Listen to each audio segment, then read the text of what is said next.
ಜಿಲ್ಲಾ ಕಾಂಗ್ರೆಸ್ ಕಾರ್ಮಿಕ ವಿಭಾಗದ ಅಧ್ಯಕ್ಷರಾದ ಎ ಉರ್ಕುಂದಪ್ಪ ಅವರು ಇಂದು ನೂತನ ಜಿಲ್ಲಾಧಿಕಾರಿ ನಿತೀಶ್ ಕೆ ಇವರಿಗೆ ಶಾಲು ಹಾಕಿ ಹೂಮಾಲೆ ಹಾಕಿ ಸನ್ಮಾನಿಸಿದರು.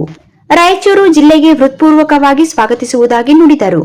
ಅವರು ಇದೇ ಸಂದರ್ಭದಲ್ಲಿ ಚುನಾವಣಾ ಸಂದರ್ಭದಲ್ಲಿ ನಗರಸಭೆಯಲ್ಲಿ ಪೌರ ಕಾರ್ಮಿಕರೆಂದು ದುಡಿದ 141 ಪೌರ ಕಾರ್ಮಿಕರಿಗೆ ವೇತನ ಇನ್ನೂ ಪಾವತಿಸದ ಬಗ್ಗೆ ಗಮನಕ್ಕೆ ತಂದರು. ಹಿಂದಿನ ಜಿಲ್ಲಾಧಿಕಾರಿ ಅವಧಿಯಲ್ಲಿ ನೇಮಕವಾಗಿದ್ದ ಕಾರಣ ವಾಣಿಜ್ಯ ಇಲಾಖೆ ಬೆಂಗಳೂರಿನಲ್ಲಿರುವ ಕೆ ಚಂದ್ರಶೇಖರ್ ನಾಯಕ್ ಅವರಿಗೂ ಭೇಟಿಯಾಗಿ ಮಾಹಿತಿ ಕೊಟ್ಟು ಬಂದಿರುವುದಾಗಿ ನುಡಿದರು.